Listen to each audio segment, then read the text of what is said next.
And could this be the week Washington got back on track? That's the question buzzing through the Capitol after the president picked up the phone, picked up the tab, and spent more quality time with rank-and-file Republicans than at any other point in his presidency. The first reviews have been encouraging, and in his Saturday address, President Obama showed some tempered optimism. Making progress on these issues won't be easy.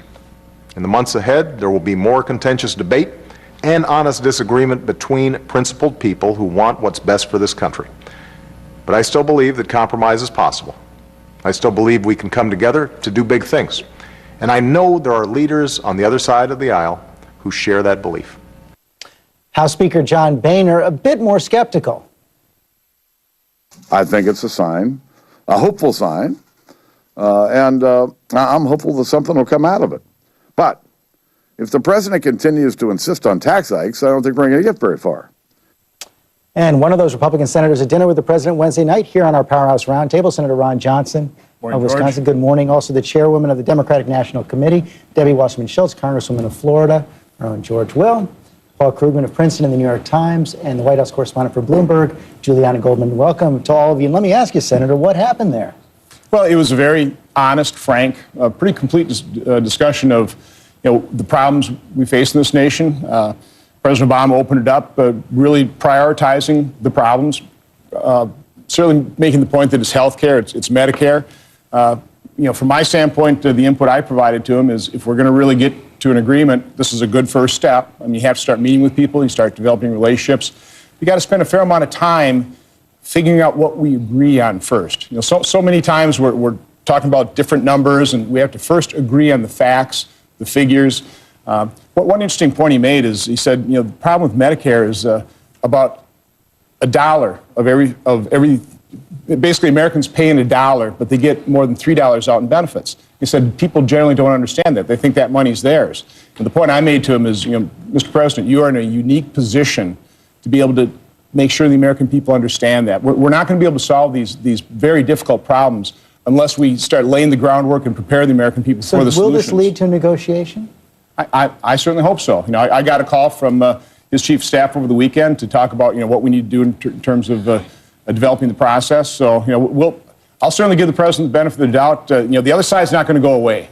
If we're going to solve these problems, it's going to have to be done on a bipartisan basis. And I think most Republicans are more than willing to work with this president. We heard from House Speaker John Boehner, George Will, revenue is still the big issue. And Senator Johnson's leader, Mitch McConnell, has said the revenue question is settled. It was settled in the fiscal cliff, so no more revenues. I'm not sure what you compromise about. The charm offensive, one night dining together at the Jefferson Hotel, follows a long period in which the president has said, Republicans don't just have bad policies, they're bad people that have bad policies. And it's hard to undo that in a night. Now, he needs 5 senators. That's basically what he needs to do. You need 5 justices to get something done in the Supreme Court. He needs 5 Republicans to come over to get to 60 with the 55 Democrats. I think it's unlikely. Go ahead. He needs far more than that. He has to bring the House along as well. So this has got to be a bicameral. This has got to be a robust process. And again, you got to take that first step. And the president did that. I think Republicans reciprocated. If the president lays out more far-reaching entitlement reforms on Medicare, for example, will Democrats in the House follow him? Well, I think what needs to happen, the president's going to come up to Capitol Hill this week and meet with both Republican and Democratic caucuses and conferences and continue the dialogue. I mean, unfortunately, what we've had thus far is a paralyzed Republican leadership, particularly in the House, who's not been able to act, not felt at all that they have enough leeway because of the extremism in the Republican conference to do anything with the president. So reaching out to the rank and file is extremely important. Building those relationships and building up some of that trust, because it's really hard to make tough decisions and reach consensus when there is such a trust gap. You're as skeptical as George Will? I'm really skeptical because this is not about bad personal relations. People are perfectly capable of being polite to each other, being nice, having a nice dinner. This is about a fundamental difference in visions about what America should be. It's both. One party really wants to take down the safety net we have. One party really wants to privatize Medicare, wants to roll back, want to try to privatize Social Security back in 2005. The other party wants somewhat extended and wants Obamacare to go into place, would do more if it could. That's not something you're going to resolve with a few dinners. Look, both sides understand what a grand bargain is going to look like. Republicans are going to have to give on revenues. Democrats are going to have to give on entitlements. And so there is some case for optimism now that if the president, in trying to build trust, wants these lunches, these dinners, don't become news events that we're covering. But if Republicans see the president moving forward, putting Medicare savings on the table that doesn't just hit providers, but also hits beneficiaries as well, and also going out and selling it to give Republicans some cover, then there could be a sense that you could get some Senate Republicans to help bring the House along as well. And they'll have to go first, the Senate Republicans. Yes, let's begin the process right here, right now. Is it conceivable that your caucus, you're from Florida, which is full of old people, known as God's antechamber for a good reason, but anyway. Now. Is it beg to differ. Is it conceivable that your caucus would consider, with any concessions from the Republicans, raising the age of eligibility for Medicare? Look, the only way we've made any progress in careening from crisis to crisis in the last several years is because of Democratic votes in the House of Representatives. The Republicans have been able to get absolutely nothing done with their majority. They've needed our members, the majority of our members, to actually sit down, be willing to make political sacrifice, actually spend some political capital. We supported $1.2 trillion in spending cuts, the cuts-only approach to the debt ceiling deal in the summer of 2011. We did that because it was important to not let the country go over and jeopardize the full faith and credit of the United States. We need the Republicans to realize that they are going to have to. No, but can I just say something? Because is the condition of any Republican support that you have to go for really terrible policies? Because raising the Medicare age is a terrible policy. It raises medical costs. It does very little to improve the budget. It introduces a lot of hardship. Means testing Medicare is a better policy. I don't particularly like it, but it's a better policy. There are other things you can do. There are other ways you can cut. Even I don't like the business about changing, the price index for Social Security, but that's not as bad. Listen, of all the things on the Let Senator go and then to say the Republicans haven't done anything is just false. The House has actually passed budgets, with proposals to try and save Medicare, bipartisan proposals. Quite honestly, the Senate hasn't passed a budget in over 4 years. Listen.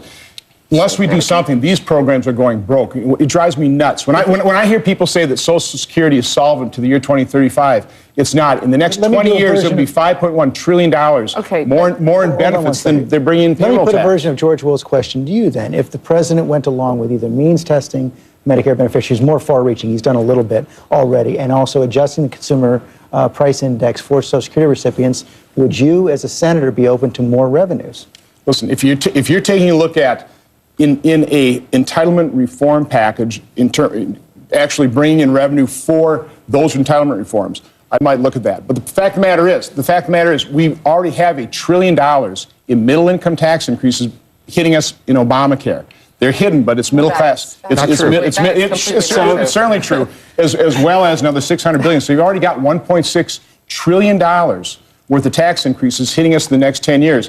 That's going to harm economic growth. And George, the best way of getting out of this situation is economic growth. No, look, first of all, that is completely untrue. There are not $1 trillion in taxes in Obamacare. And what is true is that the president, in his grand bargain, which is still on the table, which Republicans could take him up on right now, has $360 billion more in savings that ensures that we can add solvency to Medicare. Let's look at what entitlement reform is necessary to reduce the deficit. It isn't Social Security. Social Security solvency has to be dealt with. It can be dealt with separately because there is that many years of solvency left in Social Security. So let's not hit the middle class first. Let's make sure that we take a balanced approach to deficit reduction. And no, the Republican leadership cannot dig in and say that we are done with revenue, because we are not. We got $600 billion. The Speaker himself, in his proposal, in the grand bargain discussion they had with the president, had $1 trillion in revenue. And so there is another about $600 billion left that we could do in revenue. Just a question. You said let's start with the facts, but we've just run aground right there. Right? We cannot agree exactly on my point. It made my point. We have got to agree on the facts. But your facts are false, so we have a problem. They are not. Which They are fact not is false. false? The Social Security thing. Social Security is if it has a dedicated revenue base, it has a trust fund based on that dedicated revenue base. You can't change the rules midstream and say, oh, suddenly trust fund doesn't count. Here's the problem with the trust. Here's the problem with the trust fund. The federal government owns U.S. Treasury bonds. It's the same thing. Is if you have $20, you spend it. And by the way, that money's spent, it's gone. You write yourself a note for $20, stick it in your pocket and say, I got 20 bucks. We've done No, you don't. You have a note that you have to sell in the open market. The trust fund is a fiction. It doesn't, it has no value to the federal government. If you want to think of Social Security as not just being part of the government, then there's no such thing as a Social Security problem. It's just part of the general budget. And you cannot say on the one hand, Social Security trust fund doesn't matter. On the other hand, we're going to restrict it to only operating off payroll taxes.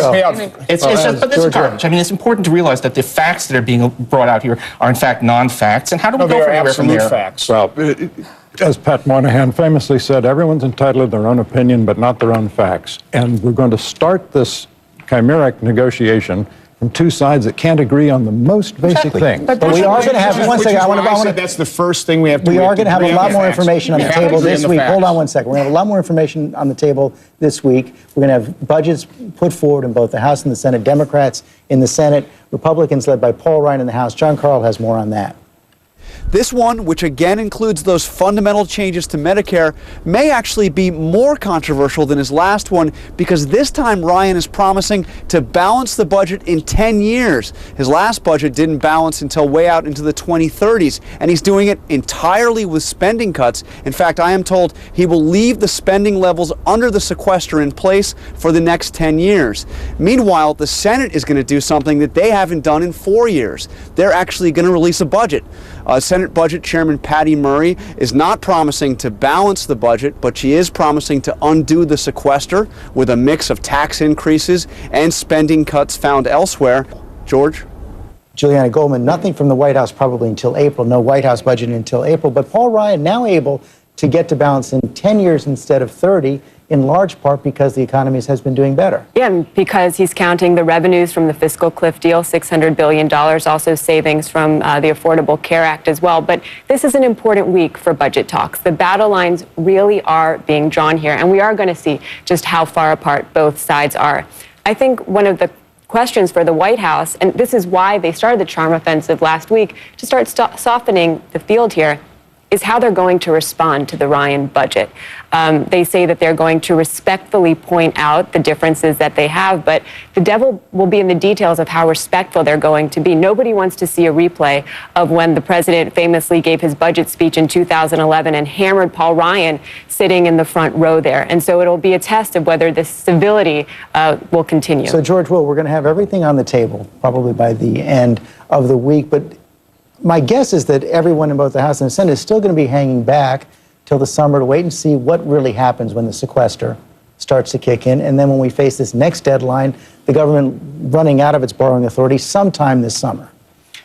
The Republicans like the sequester so far, but so far they like the sequester. And when Senator Murray begins by saying we're going to end the sequester, she's saying we're going to end the one thing Republicans think they've won in the last year in Washington. Are they going to like it in June? No, because this is, people talk, the sequester is mostly falling on discretionary spending. Discretionary spending is easy to cut because you just say, let's cut that number until you start to see the consequences. And it will start to build. And it won't just be White House tours. It'll be air traffic delays. It'll be, it'll be a lot of things that people actually value.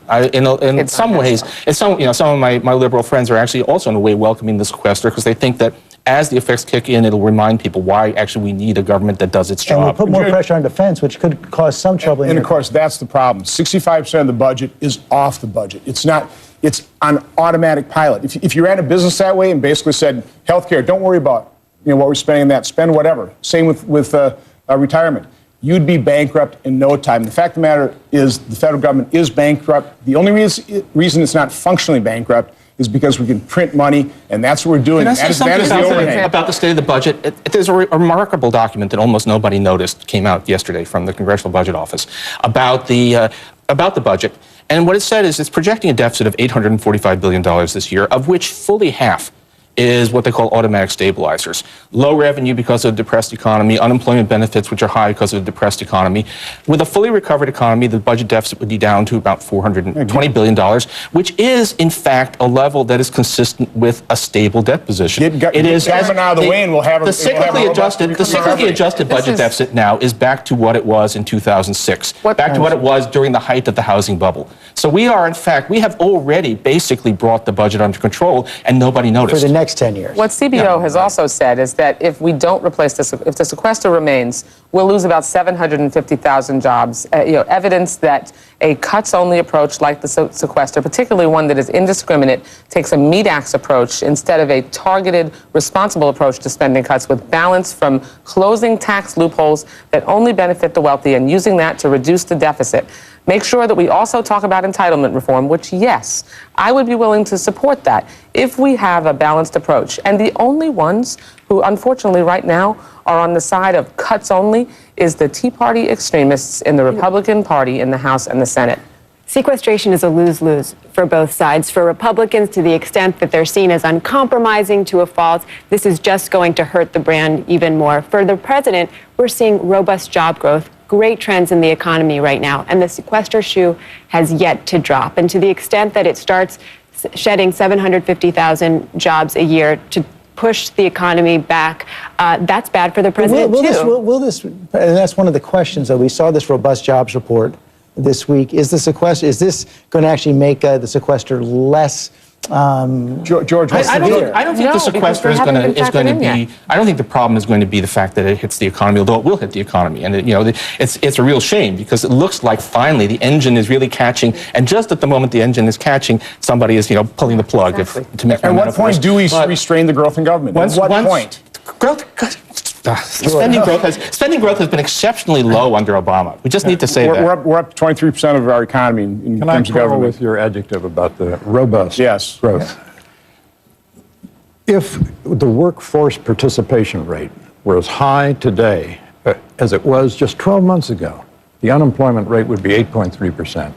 If the workforce participation rate were as high today as it was when Mr. Obama was inaugurated, the unemployment rate would be over 10%. The counter-argument to that would be if all the government jobs weren't cut, the unemployment rate would be lower. And we are still 3.1 million jobs below the high point in November 2007. 3.1 million jobs. And the fact is, the average growth after 13 quarters post-World War II recession or recovery is over 18%. Under Ronald Reagan, 19%. Under Obama, it's about 7% because of all the regulations. Because of the detour we were in. Our friends on the other side of the aisle, unfortunately, like the senator, continue to root for our economy to not be doing as well. Absolutely the fact is we've had 37 straight months of job growth in the private sector. 4 of the last 5 months have been 200,000 plus jobs a month.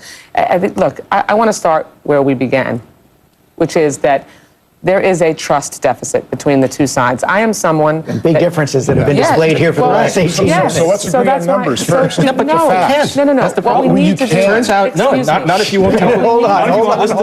Right? We're going to have to take a break. Finish your thought. There is a trust deficit. And the way, in my experience, in 20 years as a legislator, that you close that trust gap is to sit down and continue to talk. I'm a lot more likely to reach consensus and agree on the facts when I have spent some time getting to know and working with the other side, and we've got to make sure that continues. The gulf is still wide. We do have to take a quick break. Up next, Jeb Bush back in the national spotlight with a new book on immigration and an open door to running in 2016. He joins us next.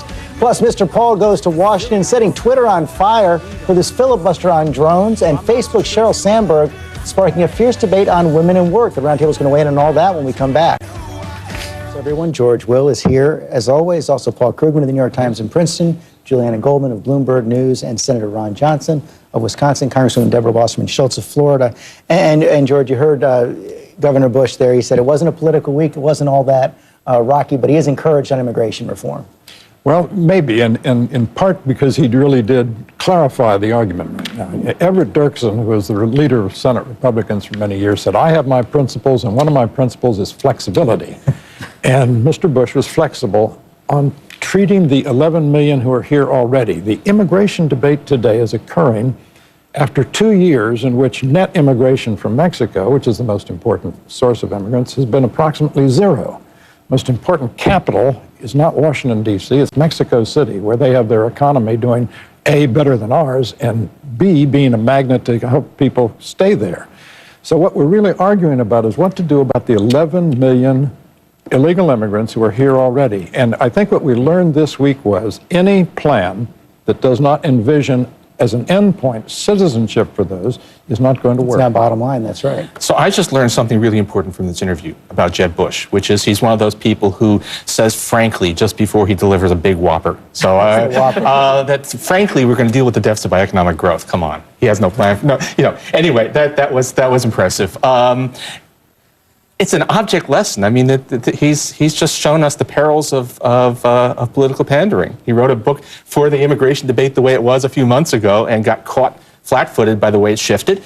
But no, this is moving in a favorable direction. We seem to be moving towards some kind of... He felt the pressure to move towards citizenship. That's right. It's amazing. Actually, I have to say, this is one of these things that has really been an amazing positive development. Most of these other things, I don't think we're getting anywhere on the budget. But on immigration, I think we are. You agree with that? No, I think the movement on the immigration front is positive, and I think the bottom line is whatever we do, we can't create incentives for more immigration. I think that's the bottom line. But I want to talk a little bit about growth because you mentioned that as well. Let me defend it.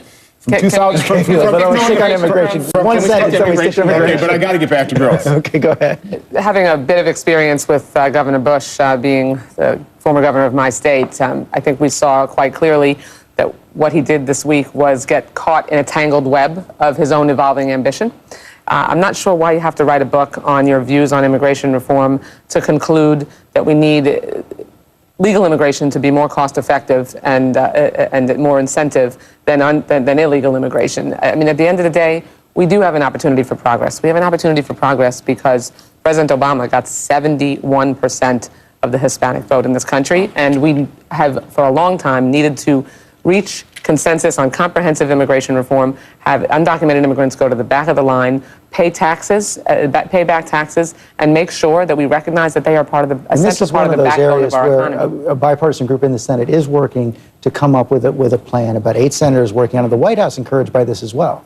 Well, look, with Jeb Bush, I mean, one of the reasons that you did see the brouhaha this week is because the Republican Party, whether he decides to run in 2016 or not, is looking to him for leadership on the issue. And to the point, when you asked him about what Senator Lindsey Graham said, splitting hairs over a legal pathway to legalization or pathway to citizenship, that muddles the message for Republicans and it muddles policy, and it sends a mixed message to Hispanics who Republicans are trying to court as well.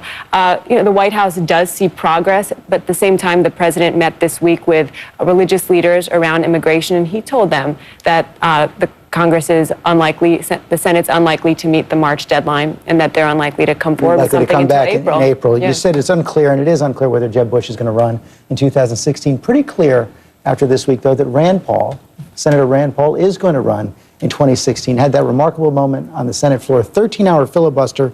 The point he was focusing on at first was he wanted the president to clarify the authority he had to use a drone against American citizens on American soil. Finally got a no from Eric Holder. At the end of the day, we had Eric Holder writing towards the middle of the debate. It has come to my attention that you have now asked an additional question. Does the president have the authority to use a weaponized drone to kill an American not engaged in combat on American soil?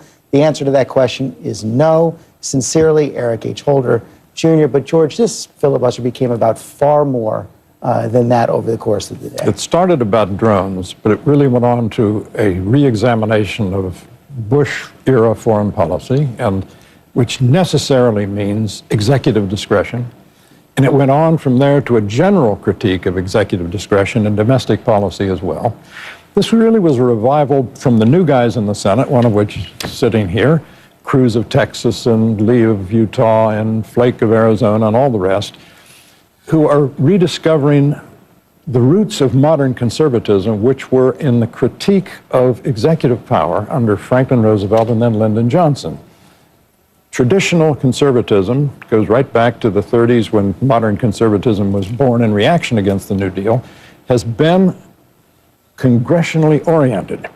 And a deep suspicion, going back as far as the American Revolution against executive prerogatives in George III, deep suspicion of executive power generally. But it did reveal a big split right now inside the Republican Party. You saw Senators Lindsey Graham and John McCain go into the floor. I want to show a little bit of that. One exchange they had where Rand Paul was talking about the possibility that a president might have, for instance, taken out Jane Fonda. No one will ever forget Jane Fonda swiveling around in North Vietnamese armored guns, and it was despicable. That's one thing if you want to try her for treason, but are you going to just drop a drone Hellfire missile on Jane Fonda? To somehow allege or infer that the President of the United States is going to kill somebody like Jane Fonda or someone who disagrees with the policies is a stretch of imagination, which is frankly ridiculous. And Senator Johnson, we also saw Senator Graham go to the floor and say he didn't remember a lot of his colleagues raising these questions about the drone policy under President Bush. Yeah, I don't think I really want to get in the middle of that. I mean, George is right. This is an argument about presidential power, about due process. But, you know... You did join the filibuster, though. Sure, because I think Senator Paul had the right to either have a vote or get that question answered. I mean, it was amazing it went on for 13 hours. But, you know, what is also at the heart of this drone activity is this administration has only captured one terrorist, detained them and tried to get, you know, information out of them. If we're going to win this war against Islamic terrorism, there's basically been one high-value individual that's been captured and detained to get information out of them. Another one this week. Yeah, but it's been very basically the process has been using the drones and killing terrorists. And what we should be doing is a robust intelligence capability of actually capturing and detaining. But they don't do that because they want to close down Guantanamo. By the way, I've been there. It's a first-class facility. We really need to gain. We need to capture people. We need to gain intelligence. Come on, we brought Osama bin Laden to justice. We have the spokesperson for al-Qaeda, his son-in-law, in custody this week with a 27-page statement. We've decimated the ranks of al-Qaeda. We've made them essentially ineffective in the sense that they aren't in a position to be able to wreak the kind of 9/11 havoc that was their hallmark when just before the mid-2000s. We have got to make sure that we strike a balance. I'm a legislator, and I jealously guard the legislature's prerogative, but it has always been clear that the Obama administration's position has been that you cannot pursue a non-combatant American on American soil. That was the definition of what it is gets into what is a combatant at that time, and this has created some question being answered among liberals who wish the administration could be more transparent. That's right. There's a lot of I mean, it was, by the way, it was a very weird way to start the debate. I mean, that specifically about drones and on American soil. I mean, does that mean that it's okay to kill me with a drone while I'm visiting Paris, or it's okay to kill me in the United States as long as it's a sniper, but not a drone? You know, it was a very peculiar way to phrase the question. Yeah, I mean, Democrats are very much. I think many of them are very uneasy. They really don't like this sort of Bush-created, weird, large discretionary power on the part of the president to go after people without any kind of the formal. You know, any of the formal machinery that we normally associate with war. It's a difficult world out there, but a lot of liberals have some sympathy with the question. But I think, can I just say, I think it's a very, very strange position. Let me caricature it, which is to say it's bad for the president to go out there and kill people with drones. He should waterboard them instead. I mean, that's a very, that suggests to me that a lot of the people who are part of that filibuster have a very odd notion of what is right and what is wrong in presidential policy. The White House also makes the argument that they have actually sharply constrained the president's power here. They just can't talk about it yet, and they're struggling to figure out what they can say. They are struggling, and this week not only exposed fissures in the Republican Party, but among the president's own party as well. And I think it is the canary in the coal mine for the enhanced scrutiny that the president is going to find from groups like the ACLU, from human rights groups who don't want Rand Paul to own this issue. And the White House is trying to figure out how they are going to answer some of these questions and trying to balance greater transparency. And you can expect to hear from the president about this because he is a constitutional law professor and he does want to make sure there are adequate checks on presidential power, not just for himself, but for his... I think we will be seeing more. I think you're right about that. Something completely different on this subject, which is that I think what was great about what Rand Paul did was that we actually had some real debate. I mean, that's almost a real filibuster. We can all agree on that. And in the House of Representatives, We are paralyzed by time, Oh, that is canned false. speeches. That's not. No, it's not false. The reality is all we ever do on both sides is give. Trust me, it is the Senate that is dysfunctional. Well, the process doesn't allow us to have real debate. A great and we need more of American it. columnist, the late Murray Kempton, said the similarity between American politics and professional wrestling is the absence of honest passion. And what you saw in Rand Paul was honest passion, and it stood out from all, as you say, all the you've also made the competitors. point that this is captured, that he is capturing, and part of the reason he's going to have a lot of energy if he does indeed run for president in 2016, he's captured this libertarian moment, which does transcend party lines in some ways. It does. It goes to the decriminalization of marijuana. It goes to same-sex marriage, a general sense that the government is monitoring us and regulating us too much. And that is a great debate. When people are responding to liberty and freedom and the protections of our Constitution and of our amendments, the Fifth Amendment, I think that's a very good thing for American democracy. One other big debate being sparked already is being sparked by Sheryl Sandberg, the COO of Facebook. She's got a new book called Lean In, Women, Work, and the Will to Lead. Not even out yet. I guess it's out tomorrow, but it's already made the cover of Time magazine this week, and it captures some of the debate, the flavor of the debate so far. Don't hate her because she's successful. Sheryl Sandberg's going to be on GMA tomorrow, on 60 Minutes tonight, talking about her ideas. They start leaning back. They say, oh, I'm busy. I want to have a child one day. I could possibly, take on any more. Or I'm still learning on my current job. Plenty of women are as ambitious as men. But I am saying, and I want to say it unequivocally and unapologetically, that the data is clear that when it comes to ambition to lead, to be the leader of whatever you're doing, men, boys outnumber girls and women. And that is what is setting people off already. Look at some of this reaction. You see some of the headlines. I want to go to you, Congresswoman Schultz. You see Maureen Dowd, pom-pom girl for feminism. Washington Post, Sandberg's Lean In campaign holds little for most women. Forbes, leaning in doesn't fit, so it's actually broken for working women. She actually asked you to give your Lean In story. And I proudly did so. And just look at the reaction, what the reaction to Sheryl Sandberg's book has done. It's evidence of how it is so hard for women to wear our ambition on our sleeve, to pursue our dreams, to believe that we can reach the top of any profession and that we should always shoot for the stars. That's how my parents raised me to believe that I could grow up and be anything I wanted to be. And what Sheryl Sandberg has done for little girls, my two daughters and little girls across America, is written a book, a manifesto that says it is okay to be ambitious, it's okay to want to have it all, that balance is important, but that there is nothing wrong with trying to have a full professional life and be a leader and succeed as a woman, and also having a full family life. You don't have to choose. It can be both and. But some of her critics, Juliana Goldman, have said that it's in that Anne-Marie Slaughter in today's New York Times book reviews suggest that she seems to be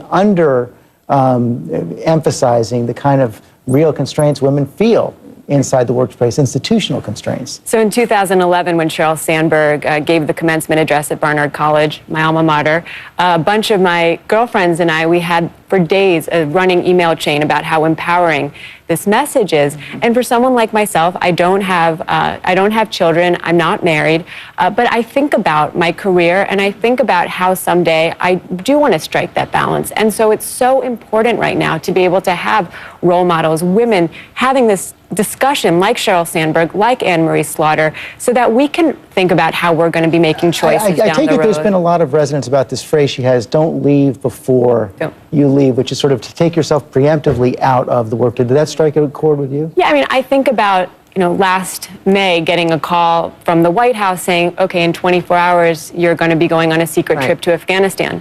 If I had a family, how would I be dealing with that? How am I going to be able to have this career, pursue this path, and want that someday? And it doesn't mean that I can't be doing that now. I deal with that every day. I have 3 kids, twin 13-year-olds and a 9-year-old. I have a husband who is an amazing dad who understands that equal parenting is important.